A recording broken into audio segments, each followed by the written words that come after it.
दुख का पहला कारण है आशा, अपेक्षा, जिसे कहते हैं कल्पना। हम लोग आशा कर लेते हैं कि ऐसा ही होगा और वैसा ना हो तो दुखी हो जाते। हां जी या ना जी, ये पहला कारण। दूसरा कारण, दुख का दूसरा कारण है अज्ञानता, सत्य का पता ना होना, यह भी दुख का कारण।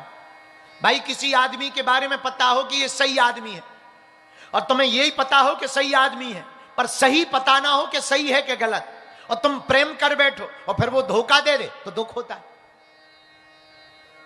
इसको कहते हैं अज्ञानता। दुख का तीसरा कारण शिव कुमार, वो है वर्तमान स्वीकार ना करना।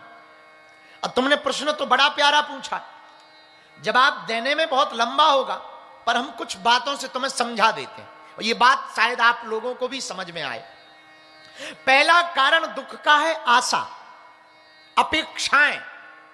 तुम जितनी आशाएं रखोगे उतने दुखी रहोगे। मेरे पागलो, तुम जितनी भी कल्पनाएं देखोगे उतने दुखी रहो। याद रखना, गांव में रहने वाला आदमी इसीलिए बहुत बार खुश रहता है क्योंकि उसने दिल्ली नहीं देखी और दिल्ली के शौक नहीं देखे, दिल्ली के मजे नहीं देखे, दिल्ली की पार्टी नहीं देखी, दिल्ली में दौड़ती हुई सड़कों पर कारें नहीं देखी, इसलिए वो खुश रहता है। बैलगाड़ी के पहिया को भी वो राजा की सवारी समझता है। और तुमने कल्पनाएं देख ली या कल्पनाएं जान ली और फिर तुम्हें ना मिले तो तुम दुखी हो जाओ। तुम्हें प्राप्त ना हो और पड़ोसी को मिल जाए, दुखी हो जाओ। और शिव कुमार बुरा ना मानना, ये मन बड़ा खराब है। अपना गार्डन कम हरा भरा रखता है, पड़ोसी का ज्यादा। उसी कंपनी की खुद की गाड़ी हो पर पड़ोसी की ज्यादा चमकदार लगती, लुगाई भी पड़ोसी की ज्यादा सुंदर लगती। हां शिव कुमार, ये मन बहुत खराब है, ये मन की वृत्ति बहुत विचित्र है, मन को समझने जैसा है। तुमने पूछा कि दुख का कारण क्या? दुख का कारण है किसी के प्रति अपनी भावना रख करके उससे अपेक्षाएं करना। जिसको तुम मानते हो, अगर उससे तुमने कल्पना कर ली कि ये आदमी हमको उधार दे देगा और उधार ना दे तो तुम दुखी हो जाओगे। हां जी या ना जी, ये दुख का कारण है, ये दुख का दिक्कत है। दुख की दिक्कत बहुत छोटी सी है। किसी गांव में बारात जा रही थी, बारात में बैंड बाजा बजाने वाले जा रहे थे, तो दो बैंड बाजा बजाने वाले गए।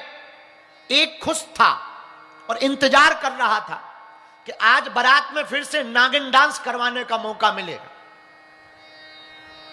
लेकिन बहुत देर हो गई, कोई नागिन डांस वाला नहीं आया। और एक आ गया तो और खुश हुआ, अब बढ़िया रहा, अब देखते हैं इसमें कितना डांस। तो और बढ़िया बीन बजाने लगा। लेकिन उसी बैंड बाजा वाली टीम में एक दूसरा आदमी भी था। एक ही समय पे दोनों आए, एक ही समय पे दोनों को घर जाना है, एक जैसा दोनों को पेमेंट मिलना है, लेकिन एक खुश है कि नागिन डांस करने वाला आ गया, अब इससे डांस करवाएंगे। दूसरा दुखी हो गया कि अब ये आ गया, ये और डांस करेगा, 2 घंटा लग जाएंगे। ये दुख है एक जगह, पर एक ने आशा रखी, एक ने आशा नहीं रखी। एक यजमान के घर 2 पंडित जी गए, दोनों वापस आए तो एक रो रहे थे, एक हंस रहे थे। तो एक व्यक्ति ने पूछा क्या बात है? शिव कुमार ध्यान से सुनना और तुम्हारा भी प्रश्न होगा कि दुख क्या है, जरा समझना। एक यजमान के घर 2 पंडित गए, दोनों वापस आए, एक हंस रहे थे, एक रो रहे थे। तो किसी व्यक्ति ने पूछा आप हंस रहे हो, आप रो रहे हो, मामला क्या है? क्या आपको ज्यादा पेमेंट मिली, इनको कम दक्षिणा? बोले नहीं नहीं, समान दक्षिणा थी। तो क्या इनको ज्यादा सम्मान मिला, आपको कम? नहीं नहीं नहीं, सम्मान बराबर मिला। तो क्या इनको भोजन कराया, तुम्हें नहीं कराया? नहीं नहीं, दोनों को भोजन कराया। फिर एक हंस क्यों रहा और एक रो क्यों रहा? दोनों ब्राह्मण अपनी अपनी बात सुनाने लगे।